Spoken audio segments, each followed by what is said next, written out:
Hello everyone! So today this is my review. I'm finally doing reviews. I have a little bit of time. A little bit of time. To talk about the new Marvel film, Sony, and whatever they call it, Sony Universe of Spider-Man Cinematics. I have no clue what the fuck it's called at this point. The Sony Universe's new film, Venom 2, Let There Be Carnage, or I think it's just Venom, Let There Be Carnage, but I'm calling it Venom 2, Let There Be Carnage, because why not? It's going to be easier just to call it Venom 2 the whole review, so instead of saying the full title. I wanted to do a spoiler review of it, but then I went, like, what am I really going to spoil? You could guess every single thing that happens in this movie. The only thing I could spoil is the post-credit scene, and A, you either have heard about the post-credit scene, or B, you saw the movie and you know what the post-credit scene is. Like, it's Saturday. Like, if you wanted to see this movie, you've seen it this weekend. If you didn't see it this weekend, I'm sure you've heard about the post-credit scene already. I'm not going to talk about it. I'll leave it to... I'll say, very exciting what you get to see. I had the theaters both times, very excited. Especially in the second screening. There was a guy like, oh, shit! Wow! That was really funny. Especially because it wasn't like everyone cheering, it was just like that one group of people. I'm like, fun, you know. All that aside, I want to get into Venom 2. Venom 1. Weird film. I remember seeing the trailers going like, that doesn't look good. I remember when they were announcing filming it, and then I'm like, oh, this kind of came out quickly. Like it felt rushed. And then I went to go see it, and I was like, this movie itself feels rushed. It's like an hour and 35 minutes before the credits roll. There's like 20 minutes of credits, because there's a really long end credit scene. If you don't remember, they have like that 4-minute scene from Spider-Verse at the end. And they also have, what is the other thing from it? They have, the actual end credit scene, which is like a minute and a half, and it's about setting up Carnage, Woody Harrelson, who's in this film, is the villain. With that setup of the last one, I want to say, because this is not spoilers, because the main thing I want to talk about when reviewing this film is the story and the pacing. Because I think those are important. And the story of this film is Eddie is... I feel like it's only like a month or so after the last one. I don't think it's that far beyond after, based on a few of the dialogue hints and things that we hear in the movie. I can't imagine it being too far after. So Venom and Eddie are trying to live together. They're hiding the fact. They're kind of pretending Venom is dead at the end of the first one. They kind of hint at that. Here they really hint at it. Like, yeah, he's pretending to be dead because Venom is just living with him. It gives him like a special power, kind of. So, you know, he just stays with them. And it's a bromance movie, and they butt heads a lot, like legitimately hit heads. But they're jokesters around this time around. They're very like two dudes who kind of like dislike each other, but clearly are very similar, and they just don't realize it. Are like butting heads. That is the most fun part of the movie, is when we get those scenes. Tom Hardy is great, and Venom itself is great. Like funny, great dynamic, both played by Tom Hardy. And they do just such a good job with them, which is the thing I want to say I like. Because what they set up in that end credit scene is that like Carnage is going to be the villain, and you think he might already have the symbiote in him in that end credit scene, or they're hinting that he has the symbiote or something in that end credit scene. But here in the movie, we obviously know that's not true, because you see in the trailers, he's going to get the symbiote, and he's going to become Carnage somewhere down the line in the movie. But the movie goes by so fast. They set up like an origin for him with Shriek and Cletus, and they don't do anything with it. What else? They just continue the story constantly, like not a minute for you to think like, okay, well, what is this going to lead to? Okay, never mind, we're on the next scene. Yeah, no consequences, just fucking go.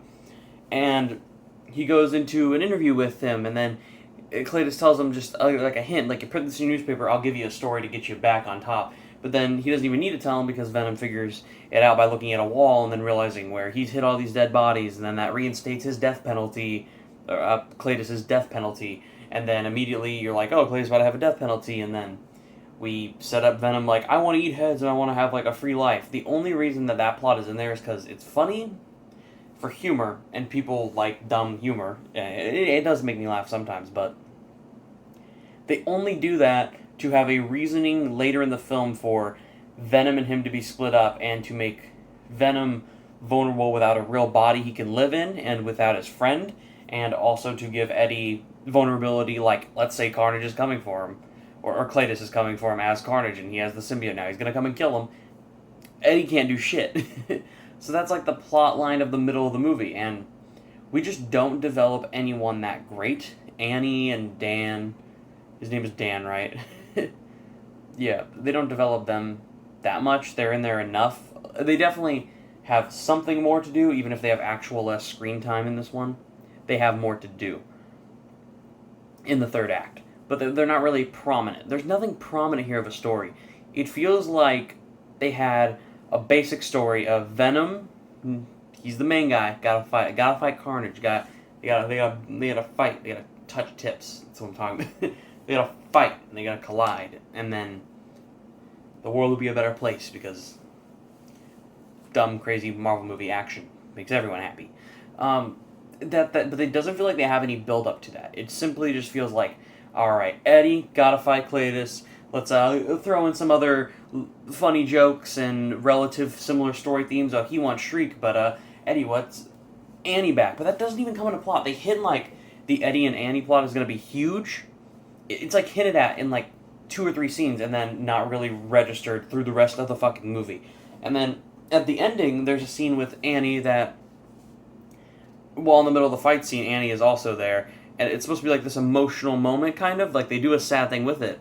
But it goes nowhere, and I don't even feel like we took the time to build to that, like, emotional shot. You'll know the shot when you see it. It'll have, like, Venom tearing up and shit like that.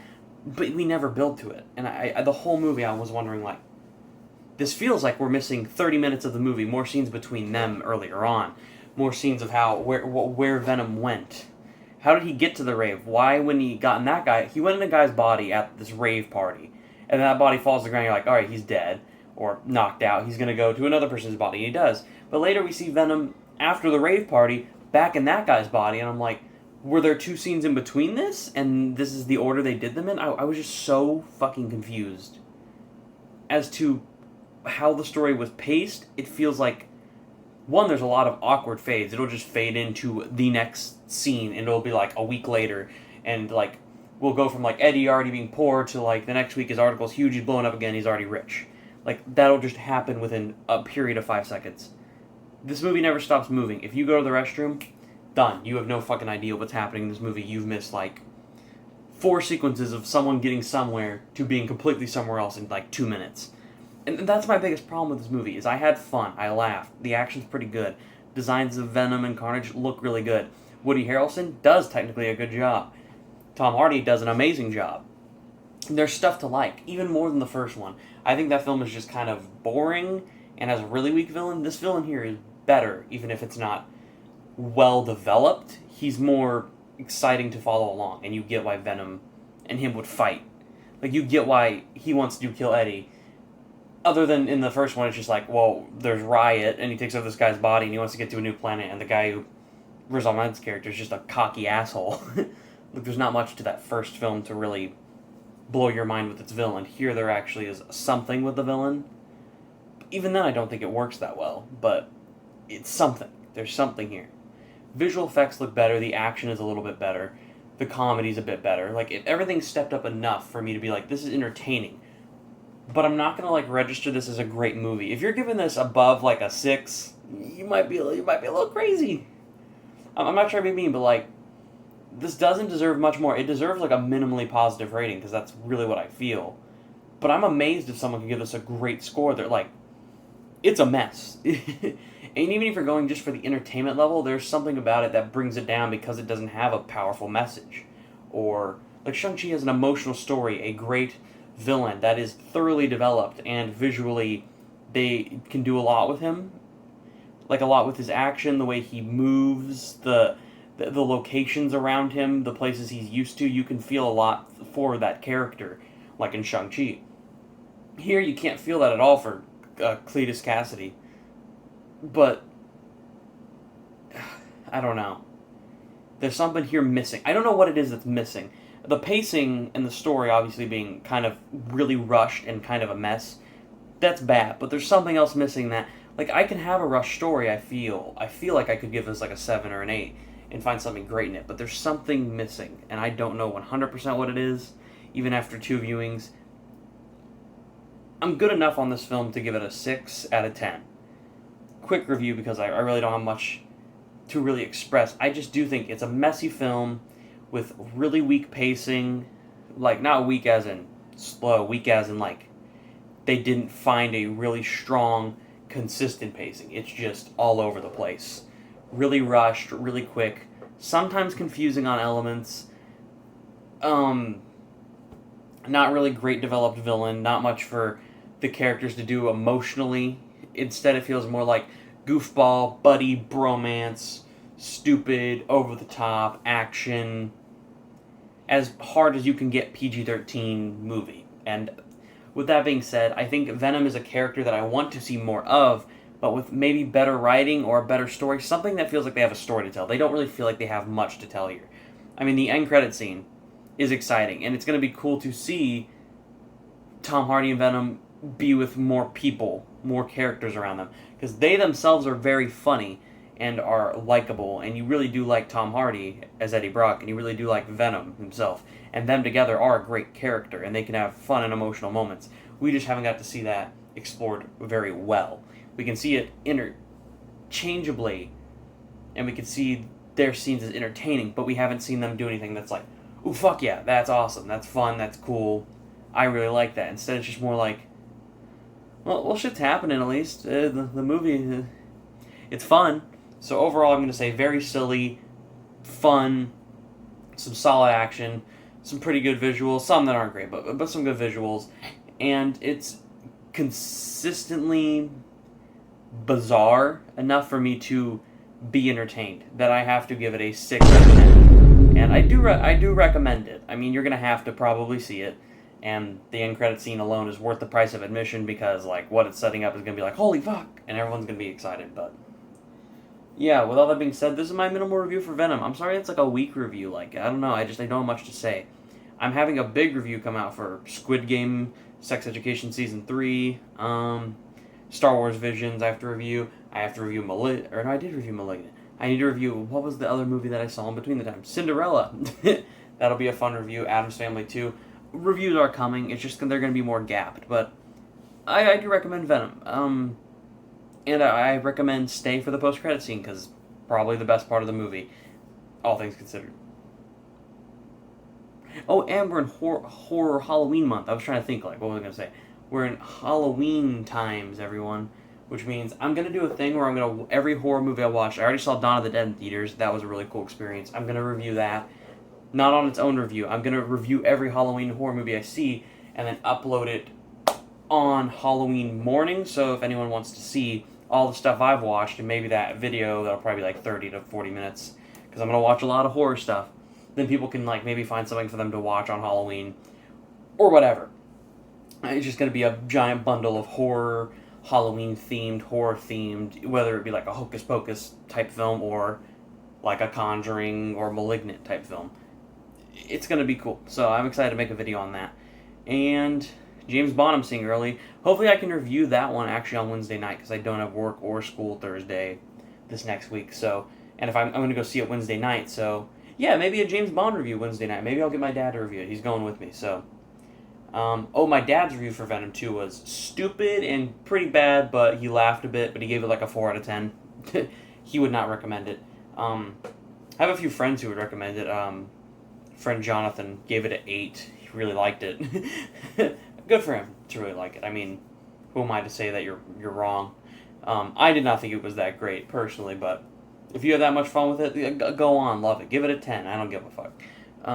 So yeah, Halloween Kills, that's what I'm most excited for the rest of this month. So, Halloween video, I'm going to review Halloween 1, 2, and 3.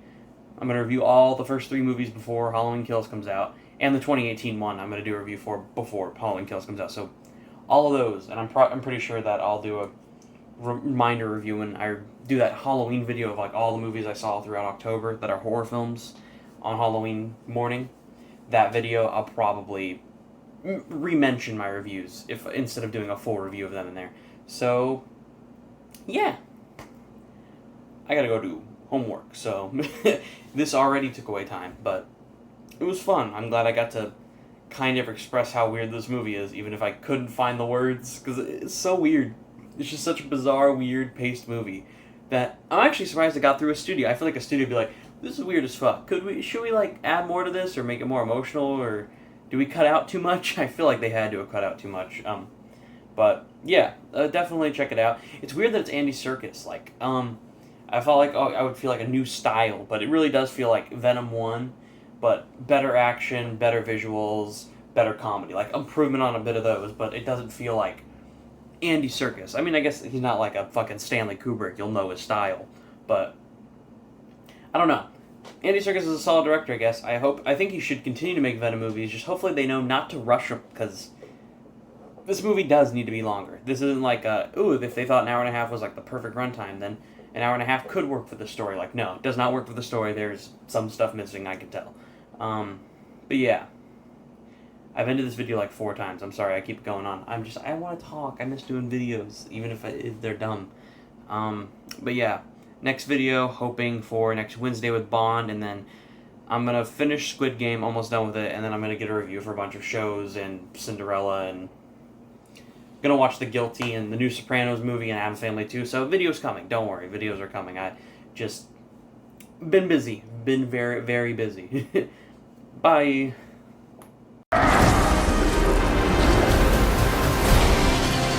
Betty, you feel like home to me. Like family.